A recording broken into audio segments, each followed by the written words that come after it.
Welcome to Aditya academy. तो आज एक पवित्र दिन रामनवमी। प्रभु राम पाखे प्रभु पाखे मुझे प्रार्थना करुचे जो पिला माने संघर्ष करुछंती जो पिला मानकर भविष्य को सरकार एपर्यंत बुझी नहीं तो सेमानकर आशा बा सेमानकर लक्ष्य स्थल प्रभु से पहुंचातु। तो आमर जो सर्वनिम्न बयस सीमा जनरल पिलांकर 43 आम जो दाबी रखीचु सरकार किसी स्टेप नहीं। तो एबे मैक्सिमम पिलांक मन में गोटे क्वेश्चन आसुची जे सर सतरे कौन बयस बढ़िबो। आउ किछि किछि पिलांक माइंड रे क्वेश्चन आसुची जे बयस सीमा सतरे कौन 32 हे गला। ए समस्त कंफ्यूजन भितरे गोटे तुमको जिनस कहउ चाहूची गृह शत्रु विभीषण आज जो संघर्ष करुछे आमर रियल शत्रु सरकार नहीं, आमर रियल शत्रु आम पिला मान। आज आमर बयस हो जाइछि बेली पिला माने लड़ाई करूछन जो मानकर बयस अच्छी से माने ही आम शत्रु। तुम देखुथिबो जेतबेले सरकार को आम ट्वीट करूछु जे सरकार आमर जो दाबी रखा है 43 से समय ट्वीट कराउछि जे ताको चेंज करा जाओ ना। माने आमे जदि हजार हजार आकार ट्वीट करूछे से माने मध्य से हारे ट्वीट करूछंती जे बयस सीमा को 32 वर्ष रखा जाऊ। मु थरे से भाई माननकु से भौणी माननकु मु गोटे क्वेश्चन पचारुछि। तो आज तुमर सुना बयस अछि जो पिलार से दिन बयस थिला गोटे पोस्ट बाहर 4 वर्ष पर रिजल्ट बाहर से पिला सहित कौन ହେଇଛି ताको कहीं तार मौलिक अधिकार से वंचित कराइला कौन पाई सरकार से समय क्विक रिजल्ट न बाहर करी सब जिन को सठिक मात्रा न नहीं समस्त विषय आज डिस्कसन करू। तो आउ थे कहूँ जदि जदि तुम चैनल को सब्सक्राइब न कर छोटे रिक्वेस्ट कर दियो कहीं ना कौन से अपडेट बहुत शीघ्र पाई। और आज पॉइंट रे मुझे डिस्कसन करी बहुत इंपोर्टेंट कहीं ना वर्तमान युद्ध समय आरंभ होमर गृह शत्रु विभीषण थे जीतवा से रावण हारी कहीं ना रावण नीति थिला खराब किंतु इठी आमे रावण नुहे आमे हूँ प्रभु राम आदर्श रे जाऊथुवा पिला आमर नीति इठी खराब नहीं इठी आमे सत बाटे अच्छे गृह शत्रु विभीषण थिले भी आमे इठी जीति आज भी कहूँ आमको इठी एक हबार अच्छे जो एकता तुम्हें देखेच से एकता नहीं कि जीवार अच्छे। बहुत सारा पिलांक माइंड रे डिमोटिवेट आसुथिबे जे सर कोनटा आपण करिवे कोन हे जीव सरकार ना आमे स्टेप नेबा ए स्टेप आसंता काली ठी प्रथम महायुद्धर प्रथम स्टेप होछि जनशुणाणी।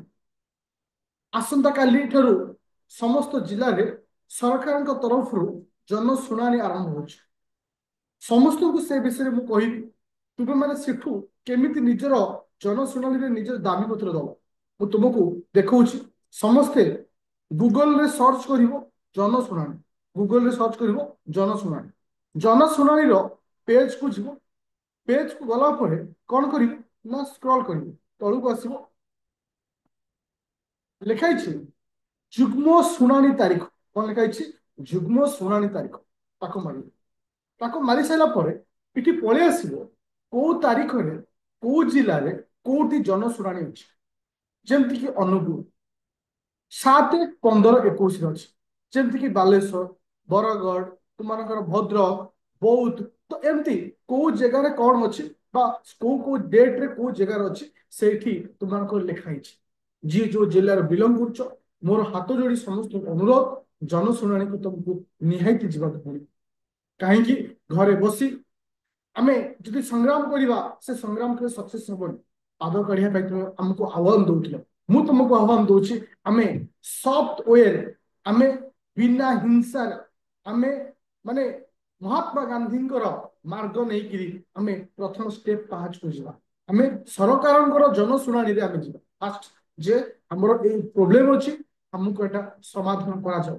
मु तुमको देखौछि गोटे दाबी पत्र बहुत सारा पिलांको जे ए जो चिट्ठीटा को समस्त प्रिंट काढिबे आर पीडीएफ मु तुमको आम मान जो ग्रुप अच्छी यूनियन स्टूडेंट यूनियन जो ग्रुप अच्छी जोटा कि 42 एज को लेकिन से ग्रुप रे अपलोड करी समस्त को प्रिंट कर डिटो ए कॉपी को सांगे नहीं समस्त निजर जिला ऑफिस को जीवो जो जो डेट दिया और जो लोकेशन दिया से लोकेशन को जीवो निजर दाबी पत्र ଏଠି କୁହାଯାଇଛି ଯେ ଆମର ବୟସ ସୀମା 43 କରାଯାଉ। ମୁଁ ତୁମକୁ ଗୋଟେ ଜିନିଷ ଦେଖିବାକୁ ଚାହୁଁଛି 15ଟା ରାଜ୍ୟରେ ଦେଖ ତୁମକୁ ଦେଖାଇଛି ଗୋଆ, ଆନ୍ଧ୍ରପ୍ରଦେଶ, ହରିୟାଣା, ଆସାମ, ରାଜସ୍ଥାନ, ପଶ୍ଚିମବଙ୍ଗ, ମଧ୍ୟପ୍ରଦେଶ, ମହାରାଷ୍ଟ୍ର, ତେଲେଙ୍ଗାନା, ଉତ୍ତରାଖଣ୍ଡ, ଲଦାଖ, ସିକିମ, ଛତିଶଗଡ଼, ଉତ୍ତରପ୍ରଦେଶ, ତ୍ରିପୁରା ସବୁଠି ମୋର ଦେନ୍ 40 ବା 40 ଇୟର ରୁହନ୍ତି। ଯଦି ଓଡ଼ିଶାର ପଡ଼ୋଶୀ ରାଷ୍ଟ୍ର ମାନଙ୍କରେ 40 ରୁ 40 ଇୟର ଏଭବ ଅଛି ତ ଓଡ଼ିଶାରେ କାହିଁକି?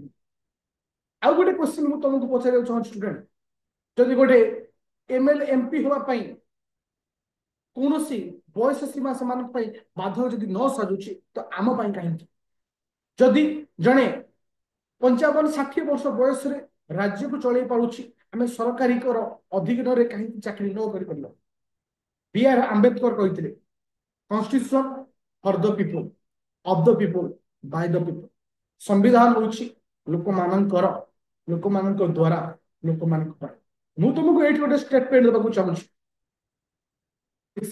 ନା ଷ୍ଟୁଡେଣ୍ଟ ହଉଛନ୍ତି ସରକାରଙ୍କର, ବା ଆମେ ଯଦି କହିବା ସରକାର ହଉଛି for the student, of the student, by the student. Student ମାନଙ୍କର, ଷ୍ଟୁଡେଣ୍ଟ ମାନଙ୍କ ଦ୍ୱାରା, ଷ୍ଟୁଡେଣ୍ଟ ମାନଙ୍କ ପାଇଁ।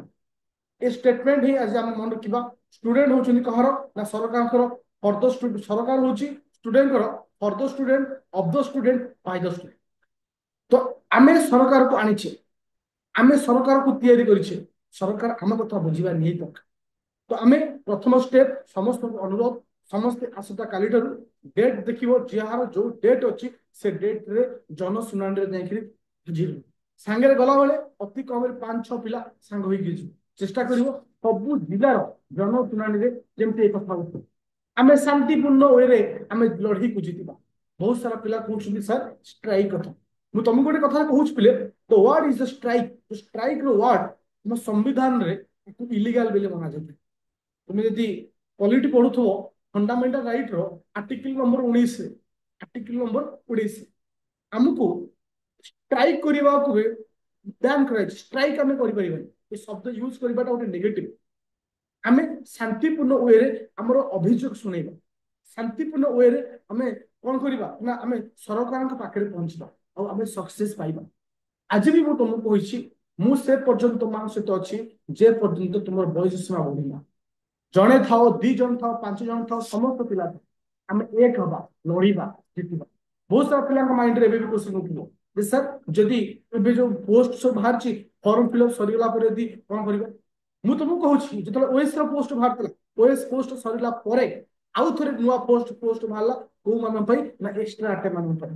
ମେ ବି ସେମିତି ହବ, ପ୍ରୋବ୍ଲେମ କଣ ଅଛି? କିନ୍ତୁ ଆମର ଯୋଉ ଲଢେଇ ଅଛି ସେଟା ଆମେ ଜିତିବା। ଆଉ ଥରେ ମୋର ଶେଷ ଅନୁରୋଧ ତମମାନଙ୍କୁ, ଏ ଭିଡିଓକୁ ସମସ୍ତେ ଆଜି ନିଜ ହ୍ୱାଟ୍ସଆପ ଷ୍ଟାଟସ ରଖ, ଆଉ ଏ ଭିଡିଓକୁ ସମସ୍ତ ଗ୍ରୁପରେ ଆଜି ସେୟାର କରିବେ। କାହିଁକି ନା ଏ ମେସେଜ ସମସ୍ତ ପାଖରେ ପହଞ୍ଚିବା ଦରକାର। ଏ ମେସେଜ ଦ୍ୱାରା ସବୁ ଜିଲ୍ଲା ଅଫିସରେ ତୁମମାନଙ୍କ ଯୋଉ ଜନଶୁଣାଣି ହଉଛି ସବୁ ଜାଗାରେ ଏ ପଏଣ୍ଟକୁ ନେଇକିରି ଦାବି ରହିବା ଦରକାର। ଆଉ ଗୋଟେ ଜିନିଷ ମନେ ରଖିଲେ, ଏଠି ଗୋଟେ ଲେଖାଯାଇଛି ସ୍ଥାନ ଭୁବନେଶ୍ୱର ଲେଖା ହେଇଛି, ଆକୁ ଟିକେ ମାନେ ହ୍ୱାଇଟ୍ ଇରେଜରେ ଟିକେ ଚେଞ୍ଜ କରିକି ଆକୁ ନିଜ ସ୍ଥାନ ପକେଇବ ଆଉ ନିଜ ତାରିଖ ମଧ୍ୟ ଟିକେ ପକେଇବ। ଆଉ ଗୋଟେ ମନେ ରଖ, ଆଜି ଶପଥ ନବ, ଆଜି ସମସ୍ତେ ଏ ଭିଡିଓକୁ ସମସ୍ତେ ସେୟାର କରିବେ। ଆଉ କଣ କରିବ ନା ସମସ୍ତେ ନିଜ ହ୍ୱାଟ୍ସଆପ ଷ୍ଟାଟସରେ ରଖିବ। ଆମେ ହିଁ ଆମର ଲଢେଇରେ ଆମେ ନିଜେ ନିଜେ ଯୋଦ୍ଧା ଯିବା। ଗୃହ ସତ୍ୟ ବିଭୀଷଣ ଥାନ୍ତୁ ସତ୍ୟ, କିନ୍ତୁ ଆମେ ଧର୍ମ ଆଉ ନ୍ୟାୟରେ ଅଛୁ, ଆମେ ନିଶ୍ଚିନ୍ତ ଜିତିବା। ତ ସମସ୍ତଙ୍କୁ ଅନୁରୋଧ, ଏ ଭିଡିଓକୁ ବହୁତ ମାତ୍ରାରେ ସେୟାର କର ଆଉ ନିଜ ଜିଲ୍ଲାର ନିଜ ଯୋଉ ଜନଶୁଣାଣି ଅଛି ତମକୁ ମୁଁ ଡିଟେଲସ ଦେଖେଇଦେଲି, କୋଉ କୋଉ ଜିଲ୍ଲାରେ କେତେବେଳେ କଣ ଅଛି, ସେଇ ହିସାବରେ ନିଶ୍ଚିତ ପହଞ୍ଚିବ। କୋଉ କୋଉ ଜାଗା ମଧ୍ୟ ମେନସନ କରାଯାଇଛି, ଯେମିତିକି ମୁଁ ଦେଖିବି ଜଗତସିଂହପୁର 7 ତାରିଖ ଦିନ ରଘୁନାଥପୁରରେ ଅଛି, 15 ତାରିଖ ଦିନ ତିର୍ତ୍ତୋଲରେ ଅଛି, ଆଉ 21 ତାରିଖ ଦିନ ଜିଲ୍ଲା ମୁଖ୍ୟ କାର୍ଯ୍ୟାଳୟରେ ଅଛି, ଆଉ 28 ତାରିଖ ଦିନ କୁଜଙ୍ଗଠାରେ ଅଛି। ଆମେ ପ୍ରଥମ ଷ୍ଟେପ ନେବା, ପ୍ରତ୍ୟେକ ଜନଶୁଣାଣିରେ ଆମେ ମାନେ ଭାଗ ନେବା ଆଉ ଚେଷ୍ଟା କର ଆସନ୍ତା କାଲି ଜନଶୁଣାଣିରେ ସମସ୍ତେ ଭାଗ ନେବା। ଧନ୍ୟବାଦ।